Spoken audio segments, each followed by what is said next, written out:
UKLO 1 year masters. No IELTS required up to 5 years visa. High visa success rate. దేవోభవ ఎందరు వేదికెక్కినను ఎందరు గల్గిన అమ్మా ఎందరు వేదికెక్కినను ఎందరు గల్గిన నందమూరి వారి అందమునందు చంద్రుడు అందరి చిత్తముల ఆక్రమించినన్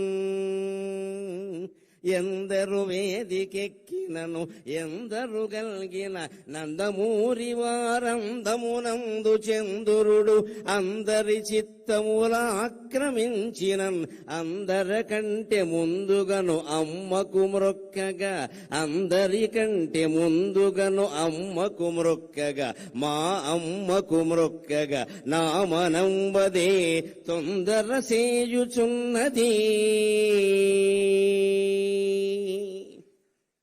ఎందరు వేదికెక్కినను ఎందరు గల్గిన నందమూరి వారి అందమునందు చంద్రుడు అందరి చిత్తముల ఆక్రమించినన్ అందరికంటే ముందుగానే అమ్మకు మ్రొక్కగా మా అమ్మకు మ్రొక్కగా నా మనంబదే తొందర పెట్టుచున్నది ఏదో విడదీయగరాని బంధమై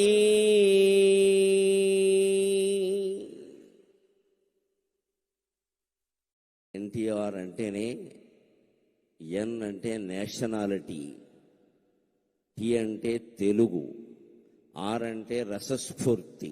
ఈ మూడు కలిపిన మహానుభావుడు ఎన్టీఆర్.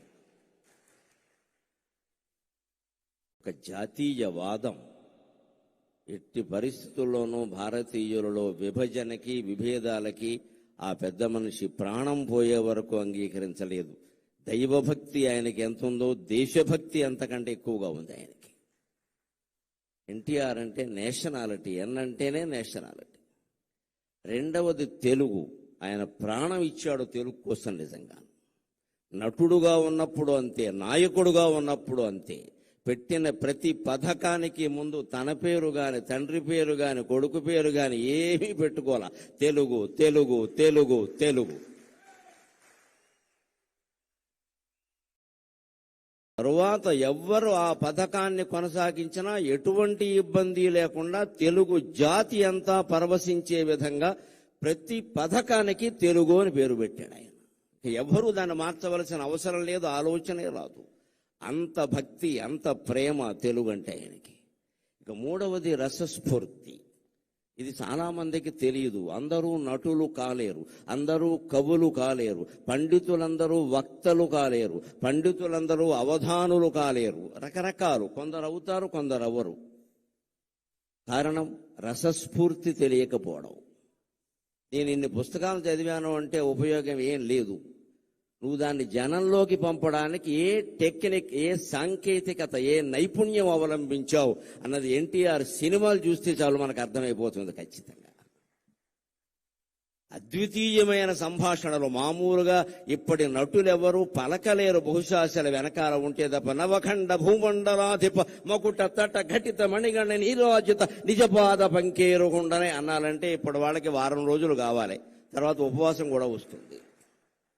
రాసిన వాడు చావాలి, డైరెక్టరు చావాలి, వీడికి రాదీని. ఈ లోపు ఏమన్నా పిలిపించాలి.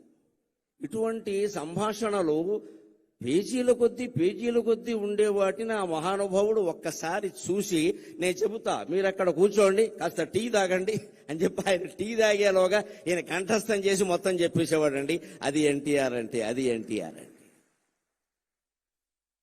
ఆ రసస్ఫూర్తి. నీకు విద్య తెలియగానే ఉపయోగం లేదు. ఇవాళ యువతరం ప్రత్యేకంగా నేర్చుకోవాలి. నేను బీటెక్ చదివా, ఎంటెక్ చదివా, ఏదో చేశాను కాదు. నీ విద్యని జనంలోకి పంపించే విధానం నీకు తెలియాలి అంటే ఎన్టీఆర్ నటించిన ఒక్క సినిమా చూసినా నీకు ఉద్యోగం వస్తుంది. ఖచ్చితంగా నీకు ఉద్యోగం వస్తుంది. ఒక ఇంటర్వ్యూలో ఎలా మాట్లాడాలి, ఒక ప్రజాసభలో ఎలా మాట్లాడాలి, మైకు ముందుంటే ఎలా మాట్లాడాలి, మైక్ ఏమీ లేకపోతే ఇంట్లో తలుపేసి అర్ధాంగితో మాట్లాడితే ఎలా మాట్లాడాలి, దేనికి దానికి తేడాలు ఉంటాయి. అవన్నీ ఎన్టీఆర్ సినిమా చూస్తే తెలుస్తాయి ఎంత ఆశ్చర్యకరంగా ఉంటుందో. అది రసస్ఫూర్తి.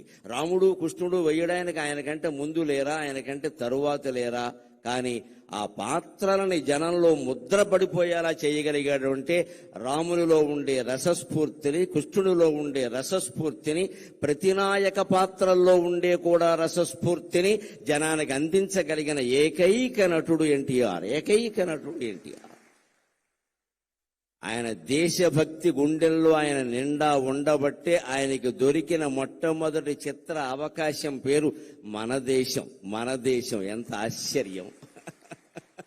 ఎవరినైనా మీరు నటించిన మొదటి సినిమా చెప్పండి అంటే మట్టికొండ అని చెబుతాడు ఎవడో ఒకడు.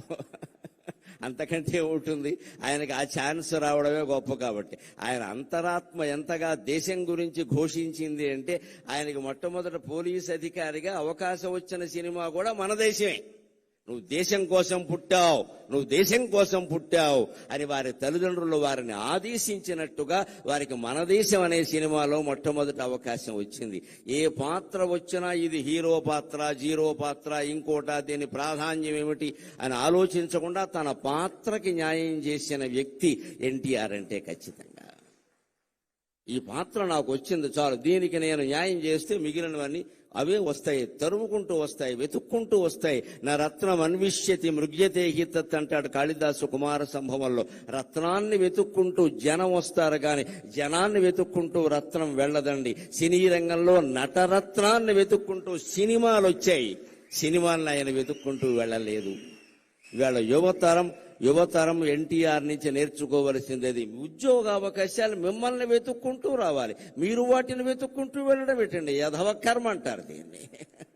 నీ దగ్గర ప్రతిభ ఉంటే నీ దగ్గరికి ఉద్యోగం వస్తుంది ఖచ్చితంగా. ఇప్పటికీ మీరు ఇండియన్ ఎక్స్ప్రెస్ పేపర్ చూస్తే బుధవారం నాడు ప్రత్యేక ప్రకటనలు ఉంటాయి, మామూలు ఉండవు.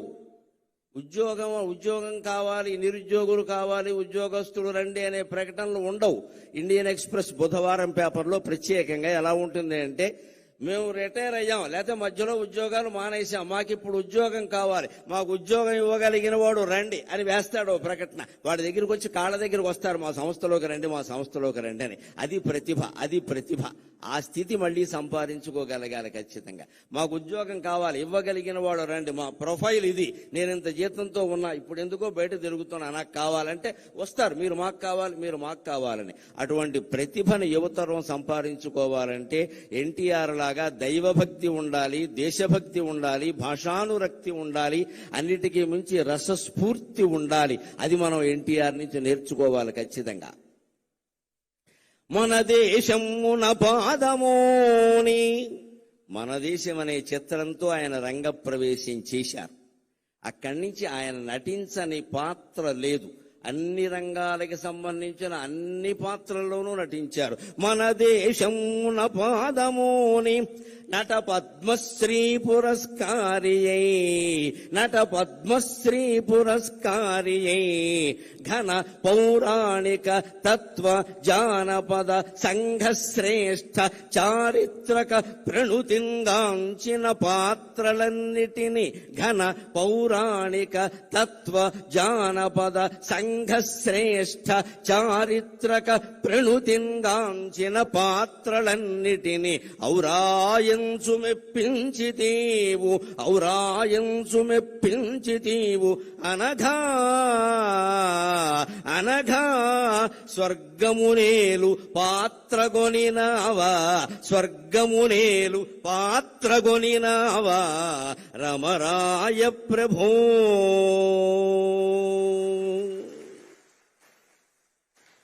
మన దేశం అనేటువంటి పాత్రతో ఆయన సినిమా రంగంలో కాలు పెట్టారు. దేశభక్తికి నిదర్శనం అదృష్టం తరుముకుంటూ ఆయన్ని వచ్చింది. అదృష్ట దేవత, దురదృష్ట దేవత రెండూ ఎప్పుడూ తలుపు తడుతూనే ఉంటాయండి. గ్రహించాలి అందరూ కూడా. రెండూ తలుపు తడుతూనే ఉంటాయి. కాలింగ్ వెళ్ళకి మంచి చెడ్డ తెలీదు.